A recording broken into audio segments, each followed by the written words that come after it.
Hello and welcome to the online video tutorials by H2K Infosys. In today's video session, we are going to talk about a very important topic, something that's basic and absolutely fundamental, manual testing. Let's go ahead and see what manual testing is. Manual testing is also called eyeball testing. The reason why it's called eyeball testing is because we basically look at something physically and say whether it's working or not according to the requirements. That's why it's called eyeball testing. Executing test cases without the use of any automation tool is called manual testing. In manual testing, you're not going to use any kind of tool. You are physically going to check whether the application is working the way it is supposed to work. Let's take an example. Let's say we are trying to log into gmail.com. So what we basically do is go give our email address and our password.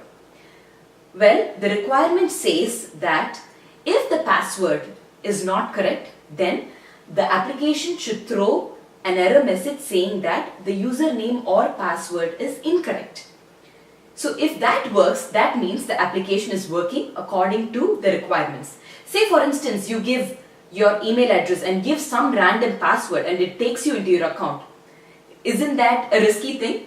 So what it's supposed to do is if some person enters a wrong password, it's supposed to say that the password is wrong or the username is wrong. So that is what we are going to test. Put in your email address and then type a wrong password. And when you hit the sign in button, the application should say that the password is incorrect. So this is what is called manual testing. You are physically checking whether the application is working the way it is supposed to work. Let's look at the other point. Manual testing is the most primitive of all testing types and helps find bugs in the software system. So this is absolutely the basic way to find out whether there is a bug or not. Before even you start using any automation tools, what you do is manually test it to see whether it's working. Any new application must be manually tested before it can be automated. Automation is always a subsequent process. The very first step is always to do manual testing and see whether there are any bugs or not. Once it's manually tested, then you can automate it for subsequent tests. But the very first thing is for us to manually test the application. Okay, now we have seen what manual testing is, and you are aspiring to be a QA analyst or a manual tester. What are the skills that you require to be a manual tester? There are several skills. There are technical skills and there are soft skills that one requires to be a successful QA analyst or a manual tester. Attention to details. This is absolutely important because you are looking at the application that somebody is going to be using. So you basically need to have a very good attention to detail to see whether the application is right or wrong, whether this application is ready for production. Some of the technical skills that you may need is Unix skills, SQL skills. Some employers may require that you should have a good understanding of Unix operating system or a Linux operating system. So those are few technical skills that a lot of employers primarily look for. You will also need to understand the application architecture. How the application is actually built together, that is something that you need to understand. You will also need to understand the project requirements and project life cycle.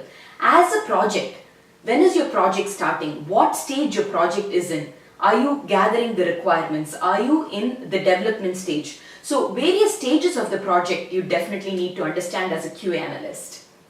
Writing test plan and test cases. So suppose they give you the project.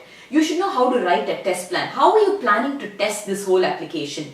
When are you planning to start the testing? Are you planning to start testing as soon as development begins, or are you planning on starting the testing once the development is completely finished? Each project, it differs. You may be testing on the side as the development happens, or you may test once the development is completely over. So you basically need to plan on the testing, the testing phase. You need to know how to write test cases. That is absolutely important. Once you have a requirement, how are you planning to test it? What is the test case? What is the test scenario that needs to be tested is definitely something a QA tester will need to know. Communicating with the stakeholders. So everybody will be asking you, what is the status today? How many test cases have you tested? How many bugs did you find? It could be a project manager, or it could be a QA manager or a QA test lead, or somebody from the development side may be asking you how testing is going. So communication skill is absolutely key, because you are interacting with a whole bunch of people that are involved in the project. So that is a primary skill that you will need. Understanding the root cause of an issue. Suppose you find a bug. You will need to see where this bug is actually coming from. Is this a problem with the code, or is it because you are using a different environment than the developer? You will need to understand the root cause of a problem before you go and say, okay, this is a bug. You will actually need to verify whether this bug is really a bug or not.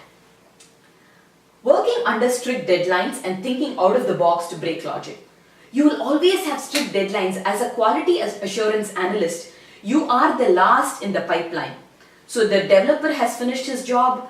Everybody is done with their job. The project manager is done he has done the planning of the project. When the project comes to you, you are the last one, and they will be constantly pushing you. You will be working under very, very strict deadlines. So you will need to work under tremendous stress in such situations. And thinking out of the box to break logic. Suppose there is an application. How do I look at it differently to see whether there are bugs or not, rather than looking at it from a stereotype standpoint? You will need to see whether you can think of different scenarios to test an application. So these are primary skills that a QA analyst should have or develop over a period of time to be successful. For a free demo class, visit us at h2kinfosys.com. You can also register with us to get weekly newsletters and free videos. Thank you.